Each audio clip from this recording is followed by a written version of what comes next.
Transforming our world together. Well, that's an ambitious theme for this year, right? No one can accuse us here at CVUUF of playing small. And I just wanted to acknowledge that before we begin. So how do we actually transform our world together?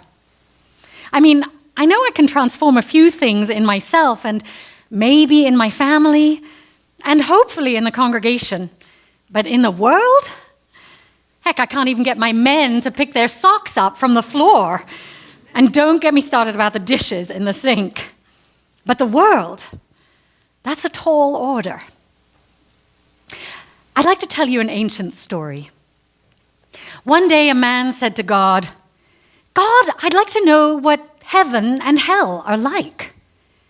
So God showed the man two doors. Behind the first one, in the middle of the room, there was a large table with a big pot of stew. It smelled delicious and made the man's mouth water. But the people sitting around the table were thin and sickly. They appeared to be famished.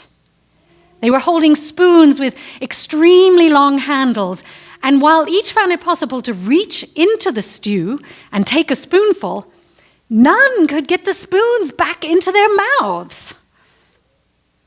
The man shuddered at the sight of their suffering, and God said, "You have seen hell." Behind the second door, the room appeared exactly the same. There was a large round table with a big pot of delicious-smelling stew, and the people had the same long-handled spoons. But they were all nourished and plump, laughing and talking. The man said, "I don't understand." And God smiled and said, "It's simple." He said, "Love only requires one skill. These people learned early on to share and feed one another, while the greedy only think of themselves." What an interesting story. People with the same resources having such different outcomes. It made me think about how we're all interconnected and our choices about how we use our treasure impacts everyone. How can we take our own long spoons and feed each other as well as those beyond our fellowship? How do we nourish those who may be starving for conscious, loving community? Those who need the soup of this particular faith and fellowship? And therein, I think, lies the secret to how we transform our world together. The soup of our congregation is delicious and nearly unlimited in its possibility to nourish us and the community beyond. My friends, my beloved congregation, because I think you all know I've really fallen in love with you over this last year, right? We have an abundance of riches right here. Now, many of you are involved in certain aspects of this beloved community, but don't necessarily know what's going on in other areas of the fellowship. As your minister, I'm blessed that I'm likely the only one here who holds the full picture of everything that goes on in our community, from every single program, to the finances, to staff, to membership, to pastoral issues, to our justice work, and to worship.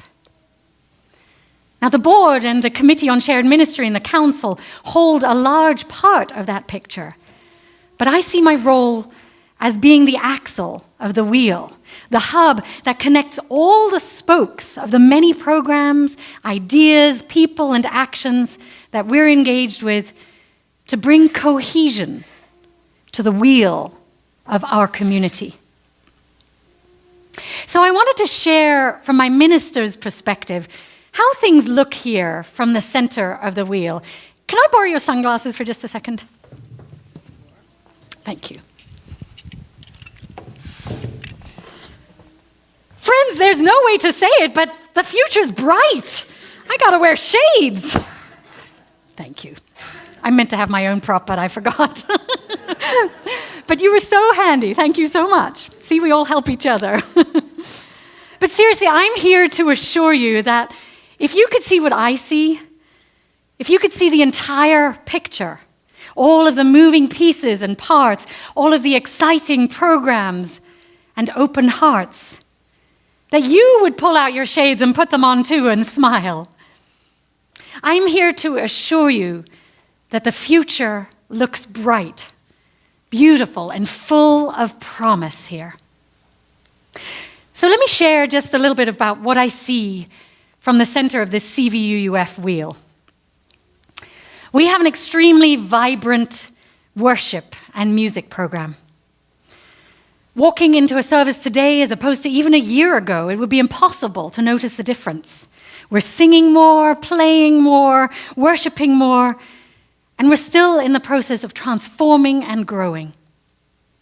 I'm so grateful for all of your openness to change and innovation in worship and in everything we do in this community.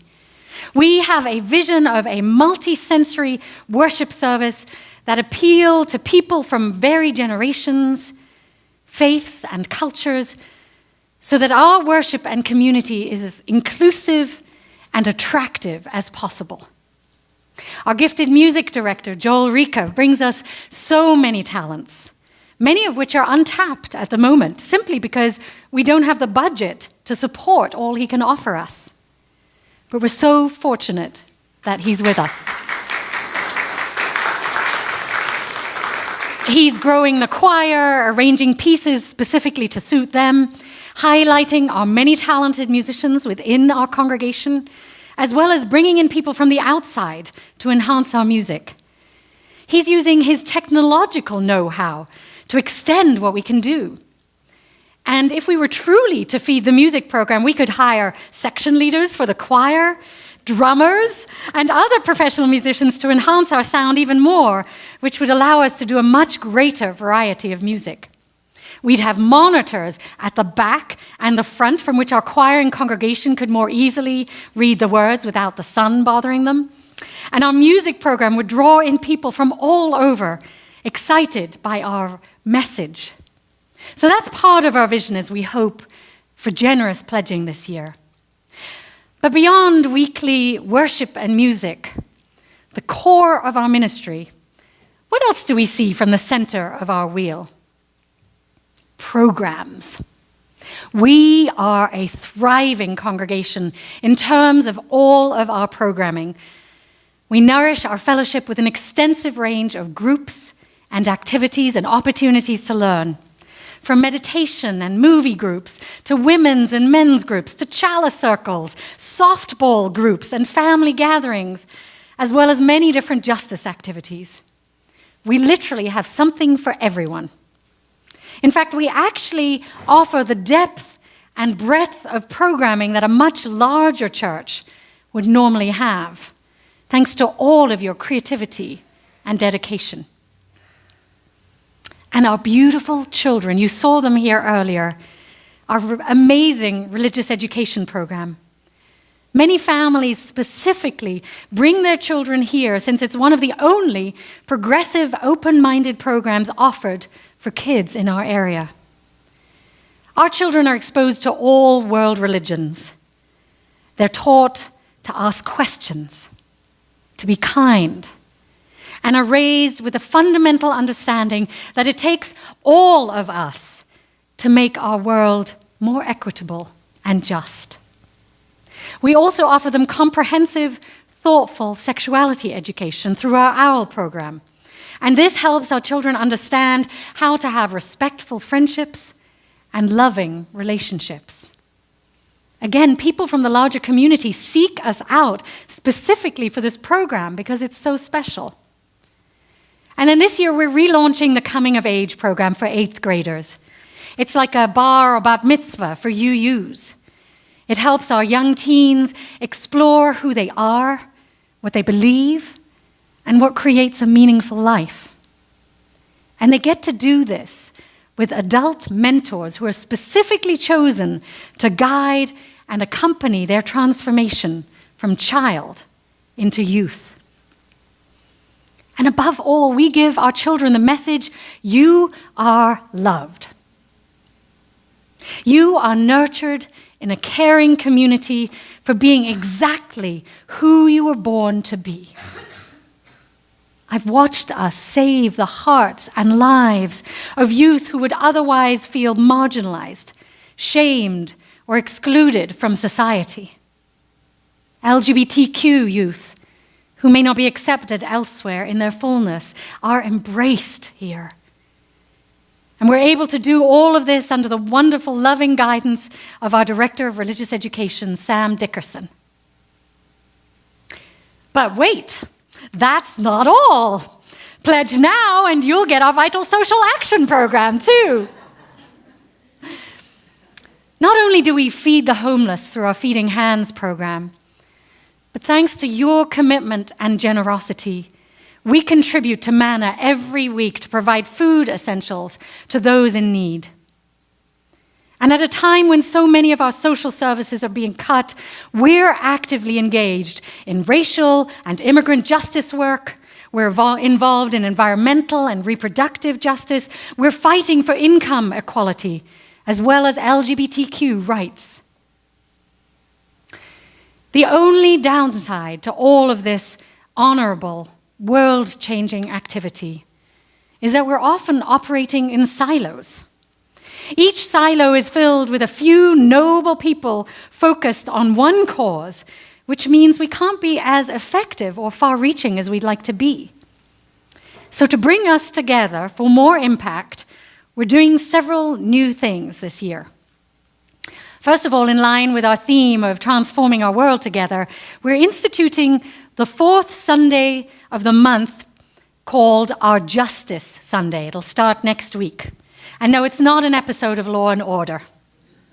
Justice Sunday will have our children doing social action projects each month, while the adults gather for transforming our world through action meetings. These will begin with my husband's favorite church activity, a potluck. We're still not sure about the length of the spoons for this one.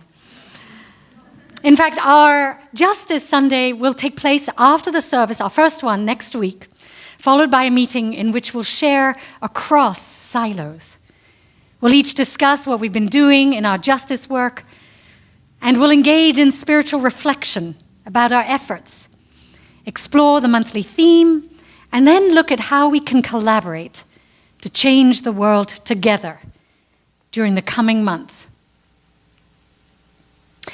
And this is part of our expanded whole church thematic ministry. Now, you may not know this, but we, along with about 150 or so other UU congregations, are participating in a national collective called Soul Matters, sharing monthly themes and resources. The idea is that we deepen our exploration of theological concepts by bringing them into all aspects of our congregation.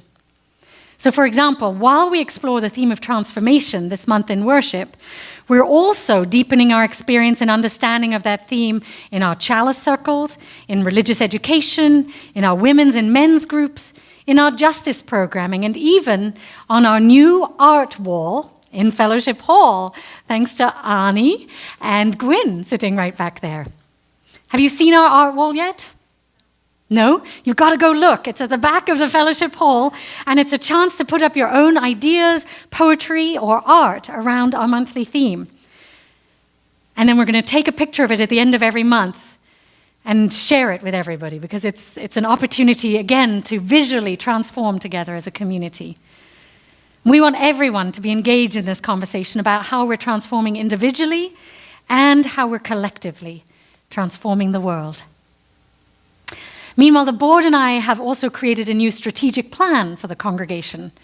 The plan is inspiring and clear, with three main goals: spiritual development, outreach, and sustainability. You'll find it posted on the members section of our website, and I encourage you to check it out. It has action steps for each piece, and I think is quite inspiring. So we're transforming ourselves, we're transforming one another, And through that joint effort, we're changing the world. As Joel and I sang earlier, everything must change. And if everything inevitably changes, then to what extent do we wish to create intentional transformation? Now, I doubt that any one of you gathered here today would disagree that our world needs a lot more love, more hope, more peace, and more joy. It starts with individual transformation, even the slightest personal change, which bit by bit leads to collective transformation and a better world. So, my friends, my beloveds, the view from the center is good. I see so much good here at CVUUF. But I also need to share something else I see. I need to share honestly with you. For us to be able to move strongly forward and really change the world, we need to overcome the financial constraints that have had our congregation focus more on surviving rather than thriving. We need to take action to ensure that we're financially sustainable so that we can continue our life-changing work together. Now, as most of you know, and I mentioned earlier, we're in the midst of our annual pledge drive right now. And this is when we learn whether our congregation can meet the budget that we approved in June for the coming year. So it's an important time. Now, I know it's hard to talk about money. It may even be uncomfortable or confronting for some of us, especially in a spiritual context. But as you may or may not know, unlike many other religions, we don't get any help from an outside authority. Everything we have here is because of you. There's no diocese, no government aid, no angel investor propping us up. We are 100% funded by you, by your commitment, by your love, by your generosity. The foundation of our organization, the foundation of our community's creation was laid by you. What you see here, this beautiful sanctuary, our vibrant fellowship hall, the classrooms and offices, and our ministry, our music, and our religious education program, all exist because of you. That's an amazing manifestation of your generosity. This is your legacy. Without the generosity of every single one of you, we wouldn't exist. We wouldn't be here. You make this community happen. Now, unlike other organizations, we don't ask for minimum membership dues. But this is why we need to ask for your yearly pledge. Believe me, I wish we didn't have to do this at least once a year. But without your generosity, there would be no CVUUF. I don't need to sell this idea to you, right? I know you. You are good, generous, extraordinary people. I don't need to use the Madison Avenue approach of fear, uncertainty, doom and gloom and doubt to get you to buy into this vision. You've already bought it. You already believe in it. You already love it in all of its beautiful, well-intended, loving, imperfect, and deeply moving ways. Or you wouldn't be here, right? I don't need to sell you this place. You know how precious it is. But I do need you to do something for us. I need you to trust our vision. I need you to trust that what I see from the center of the wheel is beautiful. And I need you all to give a little more. I wouldn't ask if it weren't important. I wouldn't ask if I didn't see a bright future for us. I wouldn't ask if I thought we could make do, but my friends, we can't. Do you remember what our brilliant board president, Tom Wolfe, sitting there in the back, shared with us at the annual meeting? He said if every one of our 150 pledge units here gave another $266 or more per year on top of what they're already giving, that we would be able to erase our $40,000 deficit for this year. Erase it. That's it. Skip one latte a week and erase our deficit. Now, both sides of the aisle in Washington, D.C. wish they could say that, right? One latte a week. And I'm not even suggesting that you go cold turkey on the coffee. But maybe bring a cup from home or the office. Use the office brew one day a week. Now, is that too much to ask? Because that's all it would take to wipe out our deficit. Just $5 a week. Now, I know how much you all love Hamilton, but this year we're focused on the Lincolns. One Lincoln a week will do the trick. My husband and I are committed to this vision, and we've increased our financial pledge by $266 this year. I give part of my salary back to support the work of this fellowship because I care about it so deeply. I believe in us. Now, by itself, our increased pledge isn't a huge shift in the congregation's finances, but collectively, if all of us upped our pledge by $266 for the year, we can transform our financial reality, and we can go out and change the world.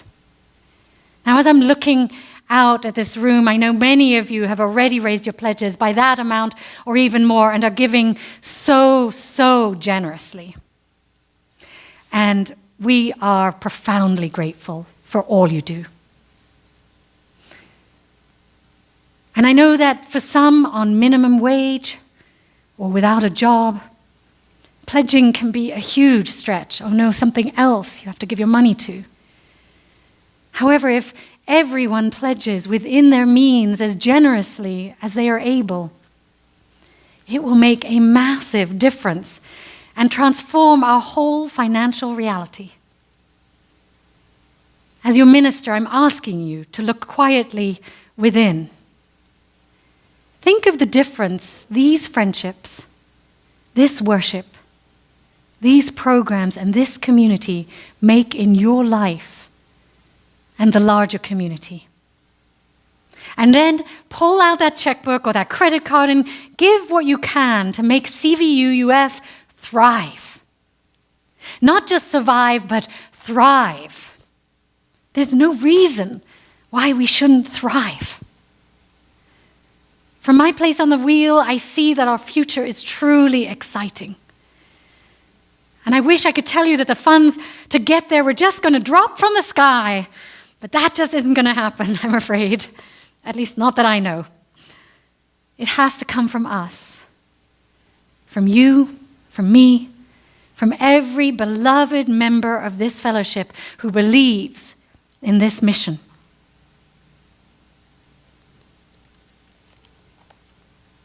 We can do this, my friends. We can do more than survive. We can thrive. I know we can. Remember the story I told you at the beginning where God said, love only requires one skill, to learn to share and feed one another? I believe in love, and I believe in you. I have faith you care deeply enough about this community to transform our giving. We need this place. The community beyond needs it. It transforms lives, and so can you. I have faith in you, in us, and in our future. My friends, may we bring more love, more hope, more peace, and more joy to each other and the world. Thank you. I love you all.